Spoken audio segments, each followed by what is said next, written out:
Olá, e aí, tudo bem com você? Faz tempo que a gente não se vê por aqui, né? Depois que saímos da pandemia, nunca mais eu gravei nenhuma aula. Comecei a dar aulas presenciais e aí acabou que nunca mais fiz um vídeo. Mas agora tem uma necessidade, assim, eu vou fazer um vídeo hoje comentando algumas questões que vão contribuir muito para quem trabalha com crianças na ludoterapia. Minha perspectiva teórica é a gestalterapia, a fenomenologia existencial de base heideggeriana, então eu tenho estudado essas duas vertentes, né, das chamadas matrizes compreensivas da psicologia, das perspectivas fenomenológicas, e eu trabalho basicamente com o método fenomenológico. Meu nome é Luciana Medeiros, sou professora do curso de Psicologia da UFRN Campus Santa Cruz. Então vamos lá, hoje eu vou olhar para lá, porque eu tenho um roteiro, certo? E eu tenho aqui 2 livros que eu vou seguir as leituras, certo?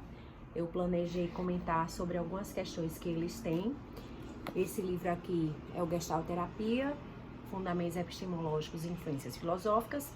E esse outro é o Sofrimento Humano, Cuidado Terapêutico. São vários autores aqui, né? Aqui também são as organizadoras Lilia Meyer Frazão e Karina Okajima Fukumitsu. E aqui Cláudia Lins Cardoso e José Paulo Giovanetti são os organizadores. Então vamos lá.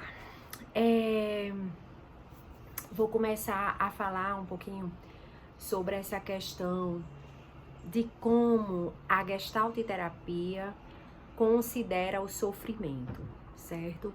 Estamos num período assim em que as pessoas procuram muito as terapias, né, as psicoterapias, com diversos tipos de queixas, né, geralmente queixas de ansiedade, queixas de pânico, somatizações, né, que são aquelas doenças, né, aqueles sintomas físicos que aparecem diante de alguma situação de estresse ou até mesmo aparentemente do nada, mas nunca é do nada e a gente vai ver isso.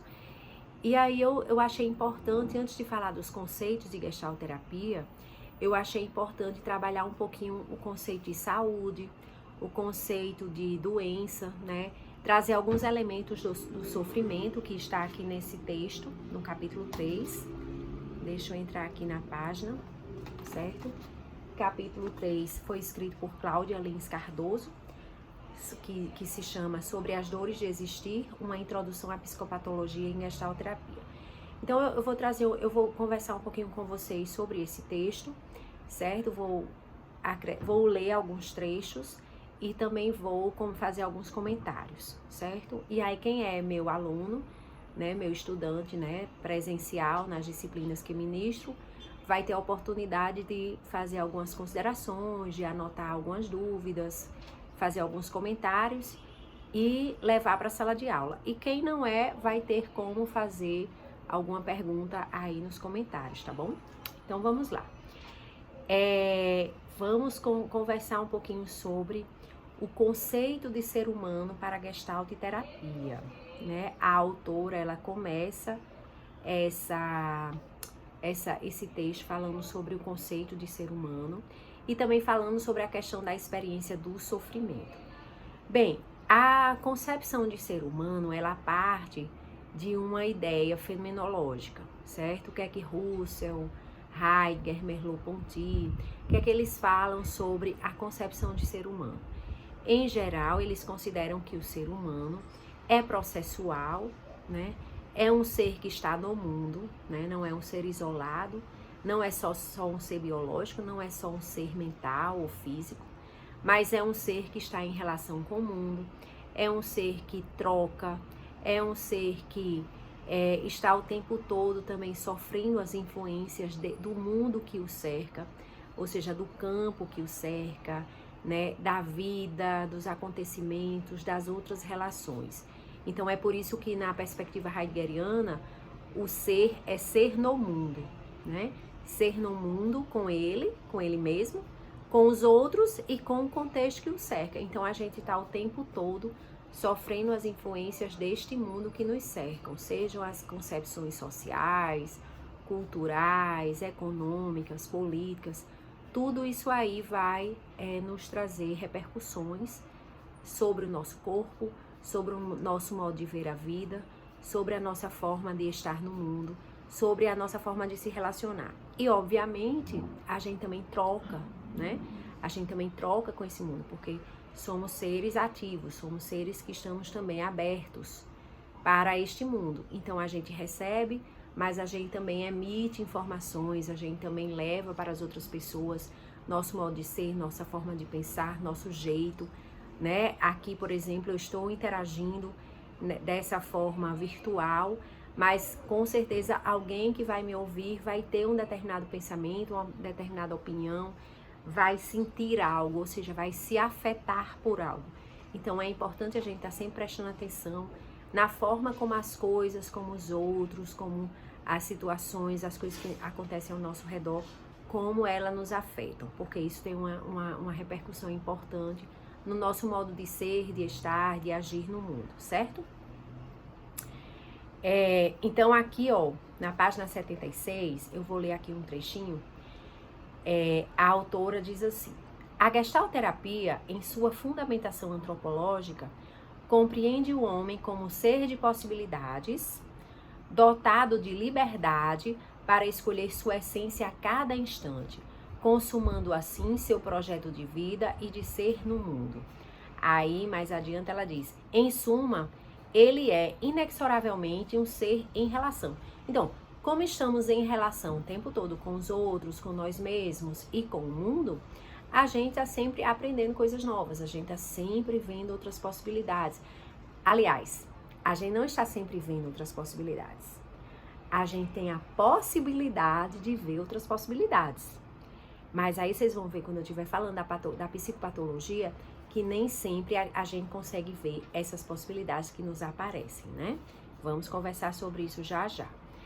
Então, esta é a concepção de ser humano que tem a gestalterapia, a fenomenologia. Porque a gestalterapia, ela vai beber na fonte da fenomenologia e vai desenvolver uma concepção de ser humano totalmente coerente com a perspectiva russeliana e heideggeriana, né? Os dois filósofos têm posicionamentos diferentes, mas em geral eles vão conceber o ser humano como alguém dotado de possibilidades, vamos dizer assim, de potencial para o crescimento, para o desenvolvimento e para ver e para fazer escolhas, né? E para encontrar formas de ser no mundo mais interessantes, mais criativas, mais legais, certo? Então, a gestalterapia, ela vai se basear nisso, ok? E aí, se a gente pensa que o ser humano é um ser em relação, é um ser processual e que a gente tem sempre a possibilidade de crescer e se desenvolver, de encontrar soluções para os nossos problemas, soluções existenciais, soluções criativas, né? Algumas vezes vão ser mais difíceis, outras vezes vai ser um pouco mais tranquilo, mas a gente é esse ser humano. Então, como é que a gente pode pensar a saúde? Então, a saúde para a autora, né? A autora Cláudia Lins Cardoso, na página 80, ela coloca uma concepção interessante de saúde que eu gostei e que eu gostaria de compartilhar com vocês. Ela diz assim: portanto, a experiência saudável se caracteriza por ser um processo de contato com a novidade presente no ambiente enquanto possibilidade, a qual será desconstruída em partes menores a fim de ser assimilada pelo organismo, o que resultará em crescimento.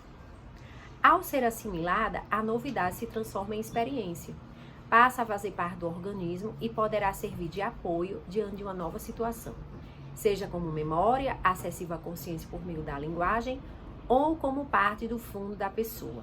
Nesse processo, a espontaneidade é uma condição preponderante. Página 80 aqui deste livro. Então, o que é que ela está dizendo pra gente? Que a experiência saudável é um processo, certo? Então, a saúde é um processo, não é um estado, não é algo estático, então está coerente com o conceito da Organização Mundial de Saúde. É um processo em que a pessoa, ela consegue perceber as possibilidades que aparecem diante de si, dentro do seu horizonte histórico, dentro do seu contexto, ou seja, as possibilidades.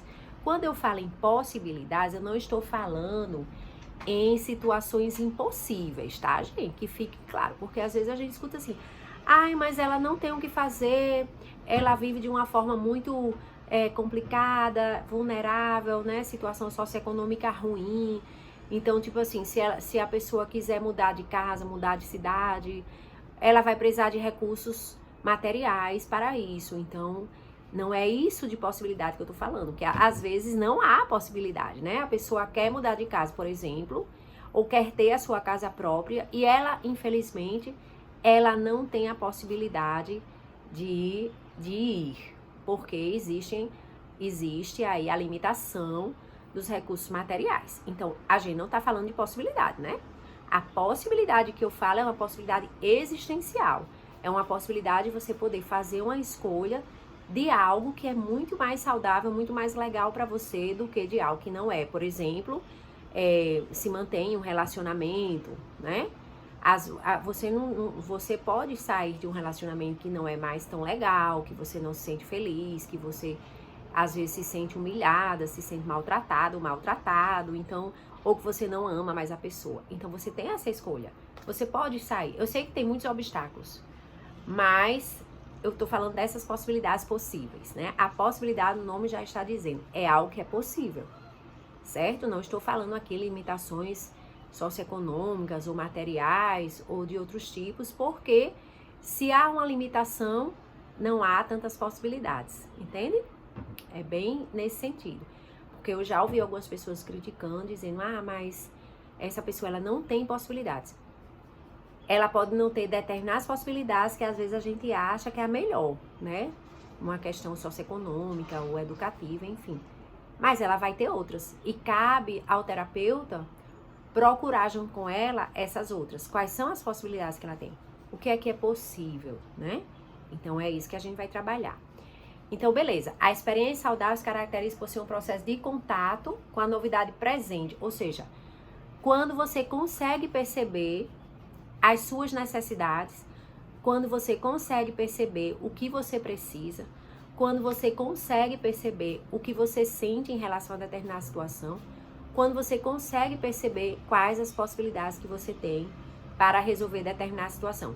Isso aí é saúde, certo? Isso aí mostra que você está em contato com você mesma, com você mesmo, mostra que você está conseguindo lidar com o seu dia a dia, com que você está conseguindo resolver suas questões, que você está conseguindo encontrar soluções para os problemas que surgem no dia a dia, né? As dúvidas, os dilemas, os problemas, as questões todas, seja relacionamento, trabalho, enfim, né? Até escolher o que vai comer é uma escolha. Então, quando você está bem, quando você está saudável, quando você está em contato, né, um contato próximo realmente, você consegue identificar quais são as suas necessidades e aí, consequentemente, você consegue perceber as suas possibilidades, certo?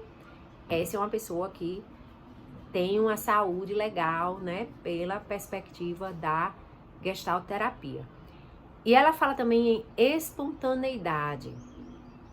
Então, uma pessoa saudável é uma pessoa geralmente espontânea. Espontânea por quê? Porque ela age, ela sente, ela vivencia de forma coerente com o que ela gosta, com o que ela tem vontade, com o que ela deseja, com o que ela escolhe. Ela é espontânea, ela é livre da rigidez, das amarras e todas as coisas que às vezes nos deixa para baixo, né, nos impede de fazer as coisas. Então é uma pessoa que geralmente ela é mais espontânea, ela consegue fazer escolhas legais para ela, certo? Não é uma pessoa egoísta, isso é importante também ser colocado. Uma pessoa egoísta, ela quer tudo para si, não. Uma pessoa espontânea, ela consegue ser legal com os outros também, tá? Mas isso eu não vou entrar, que é uma outra aula falar sobre isso. Então aí ela diz ainda na página 80. Ao se deparar com um desafio, se a pessoa está autoapoiada com o mínimo de autoconfiança nas suas capacidades de enfrentamento, será mais fácil para ela se arriscar diante do novo, o que pode promover contato e crescimento. Porque para a gestalterapia, o que nos promove crescimento interpessoal, crescimento existencial, é o contato que a gente tem com as nossas necessidades, com as nossas questões, com os problemas que a gente tem. Então, quanto mais você tem contato, quanto mais você percebe as suas necessidades e consegue satisfazer essas necessidades, mais você consegue estar em contato com você, certo? Mais você consegue crescer. Então, percebam, a saúde para a gestalterapia é o quê? É você estar em contato com você. É você perceber suas necessidades. É você conseguir satisfazer essas necessidades. É você conseguir perceber e identificar as possibilidades que você tem. Então, por exemplo, eu tenho uma necessidade de gravar uma aula. Eu tenho essa possibilidade, eu tenho esse tempo, eu tenho conteúdo, né? Eu tenho material, então por que não fazer? O que me impediria de fazer? Me impediria de fazer. Alguém disse que minhas aulas não são legais. Alguém disse que é muito chato assistir aula dessa forma. Alguém me disse que os alunos não têm acesso à internet. É verdade, né? Uma parte é verdade mesmo. Aí, por causa dessas coisas que me disseram, o que é que eu faço? Não gravo a aula. Fico ali com aquela vontade, né? Aquela necessidade, aquela sensação, poxa, eu poderia gravar uma aula, né? Para ajudar na formação dos estudantes, para contribuir com algumas pessoas que têm interesse nesse assunto. Mas aí eu me impeço, entende? Eu me impeço de gravar a aula. Por quê? Porque eu fiquei ouvindo, ou porque eu achei que não ia ser legal, ou porque ia ser chato, etc. Quem foi que disse que era chato? Quem foi que disse que não ia ser legal? Entende? Então, a minha espontaneidade é chegar aqui, organizar um roteiro, preparar, né? Pra também não chegar e sair falando qualquer coisa. Mas eu quero fazer, eu vou fazer e tá tudo bem, né? Claro que vai ter pessoas que não vão gostar, outras vão gostar. Mas é isso, cada um com seu, né? Cada um com seu gosto, certo?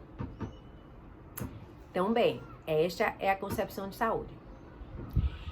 Tem uma coisa que eu também achei interessante, né? Sobre a questão de saúde ainda. Ela cita Cardella, que é uma outra autora, que diz assim: relacionar-se verdadeiramente provoca desarrumações, pois implica necessariamente em ser perturbado. E é aí que origina o sofrimento em suas diversas formas e intensidades. Aí já é a autora, né, a Cláudia, falando. No desencontro entre a pessoa com o outro, o qual pode ser experimentado como ausência, falta de suporte, desconfirmação, desqualificação, invasão, abandono, trauma, falta de sentido, solidão, nem tantos outros. O que ela está dizendo com isso? Assim, que assim, quando a gente se vê diante de um problema, quando a gente tem uma necessidade para resolver, quando a gente tem determinado obstáculo à nossa frente, o que é que a gente faz? A pessoa saudável, ela vai conseguir identificar esses problemas, né, esses obstáculos, ela vai conseguir encontrar formas criativas de resolver, solucionar, desviar, enfim, e ela vai conseguir passar isso. Não sem antes ter um processo, às vezes, de desarrumação ou desorganização. Isso é o que, às vezes, faz com que algumas pessoas tenham dificuldade de resolver problemas. Por quê? Porque elas não querem ser mexidas. Elas não querem mobilizar.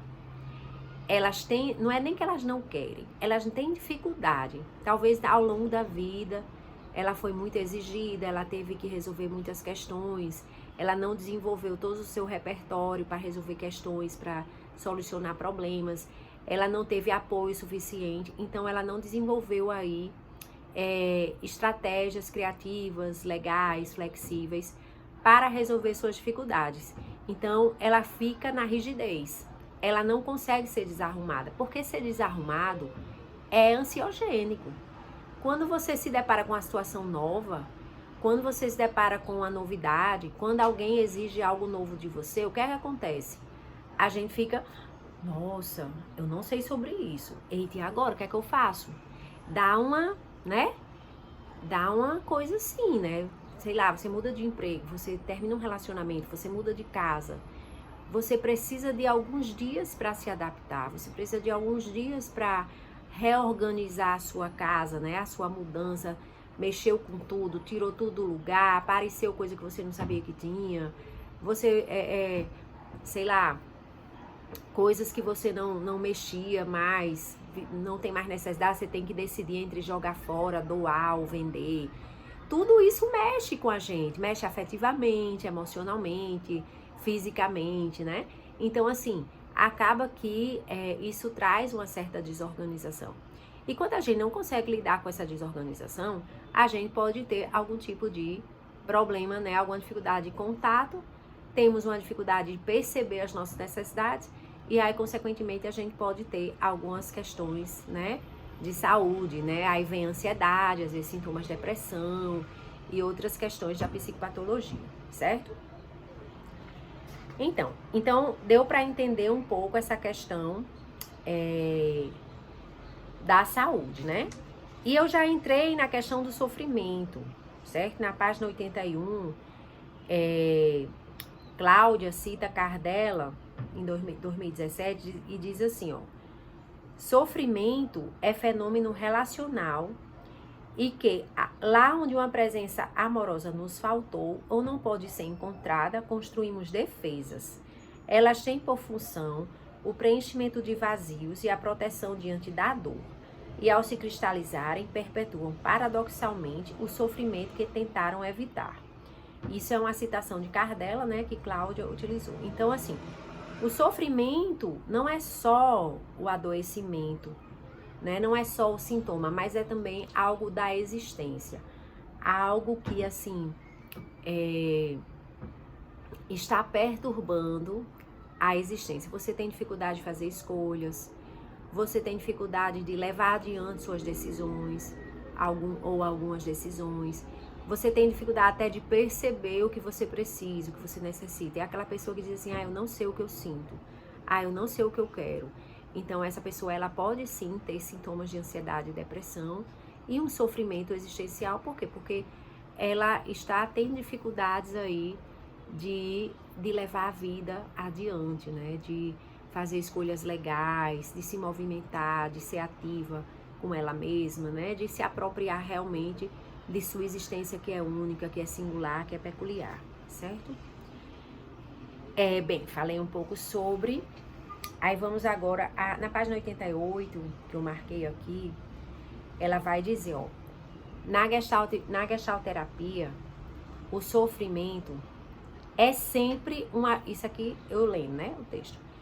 O sofrimento é sempre um ajustamento criativo numa situação difícil, ou seja, ele é um fenômeno que emerge em um campo, na fronteira de contato entre organismo e ambiente, certo? Então, para a gestalterapia, porque a gestalterapia vai falar de contato, vai falar de awareness e vai falar de ajustamento criativo. O que é o ajustamento criativo?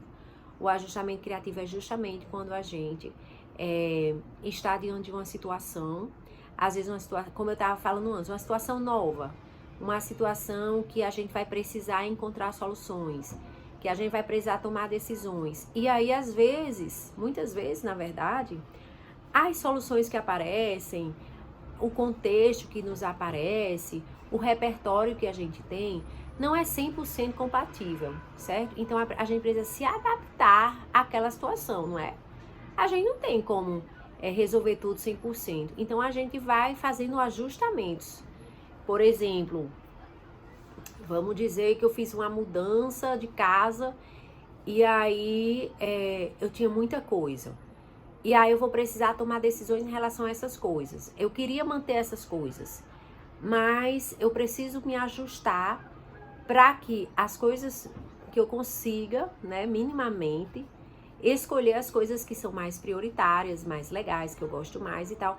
E eu consegui me desprender das coisas que já não são necessárias ou que estão sobrando, etc. Entende? Isso traz um sofrimento? Traz, porque é um desapego, né? Às vezes eu tô muito apegada e aí eu quero manter aquela coisa. Mas aí eu preciso entender também que para eu poder colocar uma coisa no lugar, eu preciso me desfazer de outras vezes, não é? Então eu faço um ajustamento criativo aí. Eu encontro uma solução melhor, o melhor possível. Às vezes ela não é perfeita, mas é o melhor possível naquele momento. Foi o que foi possível naquele momento. Isto é um ajustamento criativo. Esse ajustamento criativo, ele vai dar certo durante o tempo. pode ser que lá na frente já não seja mais tão funcional, não seja mais tão legal. Então eu vou precisar refazer, reconstruir, reorganizar, entende? Só que às vezes, por que vem o sofrimento? Porque às vezes eu faço um ajustamento criativo que não é bom. Um ajustamento criativo disfuncional, ou seja, eu não fiz o melhor, eu fiz o que deu. Às vezes o que deu não é o melhor, não é? Muitos terapeutas dizem assim, é o possível. É o possível que você percebeu, porque se talvez você tivesse aberto, talvez você tivesse tido mais flexibilidade ou mais paciência, ou não tivesse tão enrijecido com tantas coisas, você tivesse conseguido fazer um outro ajustamento melhor. Mas às vezes é o que a pessoa consegue no momento, e aí só que é disfuncional. Então vai trazer sim alguns impedimentos, alguns bloqueios, né? Uma dificuldade maior de contato, de você perceber suas necessidades.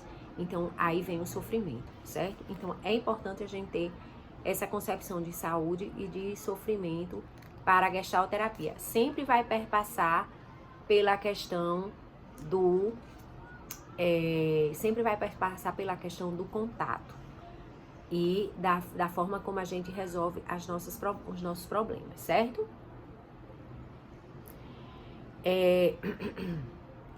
Na página 102, a autora vai falar sobre a neurose, a percepção da neurose para a gestalterapia. Que ela diz assim, ó, página 102. No que tange à experiência neurótica, há um suporte suficientemente construído que permite à pessoa se discriminar do ambiente com relativa clareza e distinguir seus sentimentos em relação a si mesmo e ao mundo, pois há a preservação do exame de realidade, o que promove um certo senso de segurança existencial básico. A pessoa neurótica, ela tem um senso de realidade preservado. No entanto, né, em determinada medida, a excitação da novidade, na fronteira de contato é vivida como uma ameaça em algum grau. E há uma perda na espontaneidade que é experimentada como ansiedade. Lembram que eu falei há pouco tempo atrás sobre a questão da espontaneidade? Então, a pessoa neurótica, ela perde um pouco essa espontaneidade. Ela fica mais rígida, ela tem mais dificuldade de se soltar diante de determinadas situações. Ela fica presa ali a determinados padrões de comportamento, né? É o que a TCC chama de crença limitante. Ou seja, você fica ali porque aquilo ali é o que você está acostumado e você não quer mudar, tem medo de mudar. Porque realmente, né, gente, vamos combinar, mudar assusta. Você tá tão apegado, tão apropriado de si mesmo, com aquela iludida sensação de controle das coisas, que na verdade a gente não tem controle de nada. Mas para manter uma certa sensação de controle, a gente se prende a uma rotina, a determinados comportamentos, determinados padrões. E é isso que vai caracterizar a neurose na gestalterapia. Por quê? Porque isso aí dificulta a gente a perceber as novidades, a se abrir para as novidades da existência, sabe? As coisas legais que surgem. É aquela pessoa que tem uma relação ruim e aí diga, ai, nunca mais eu quero saber de namorar porque não dá certo. Aí deixa de sair, deixa de conhecer pessoas, evita o contato mais próximo com alguém, né? Com alguém que poderia ser um companheiro, uma companheira. Então, essa pessoa, ela se fecha naquela experiência ruim e aí ela não consegue mais se abrir para outras perspectivas, para outras possibilidades, né? Ou seja, vai precisar de um tempo para derrubar essas barreiras e se tornar um pouco mais espontânea, certo? E aí, Ginger, em 1995, que é um texto muito legal também da gestalterapia, né? A Cláudia cita aqui, ela cita eles e que eles dizem assim, a experiência neurótica é descrita como uma dificuldade ou desadaptação na capacidade da pessoa de fazer uma escolha adequada. Ou seja, é aquilo que eu estava falando antes.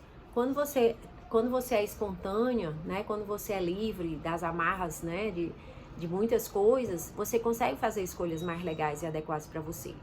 Mas quando você tá tão presa nessa rigidez, né? Aí você não consegue, tem mais dificuldade. E aí vem o sofrimento.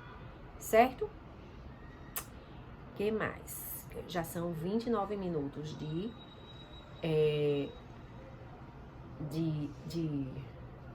vídeo. E eu aqui super empolgada falando, né? E vocês se cansando. E aí, então eu vou fazer o seguinte, eu vou fechar esse vídeo, né, com esse texto, certo? Então eu falei sobre o conceito de ser humano, que é um sem relação processual, o conceito de saúde para a autora Cláudia, né, que é a saúde é esse todo, é esse bem-estar, é essa experiência que a gente tem de conseguir resolver as nossas questões, de conseguir fazer escolhas legais. Falei sobre o sofrimento, que é essa rigidez na fronteira de contato que nos impede de perceber as possibilidades, porque é através das possibilidades que a gente consegue a espontaneidade. Falei um pouco da neurose, porque no texto ela fala também da psicose e do transtorno borderline. E falei um pouco sobre o ajustamento criativo, que é o que a gente faz no nosso dia a dia para poder se adaptar a várias situações. Aí eu vou fazer um outro vídeo para falar um pouco sobre a relação dialógica, que é desse livro aqui, tá bom? Então, espero que vocês tenham gostado. Deixem os comentários, né? Perguntem. Fiquem à vontade aí para qualquer coisa. Valeu, gente. Brigadão. Tudo de bom.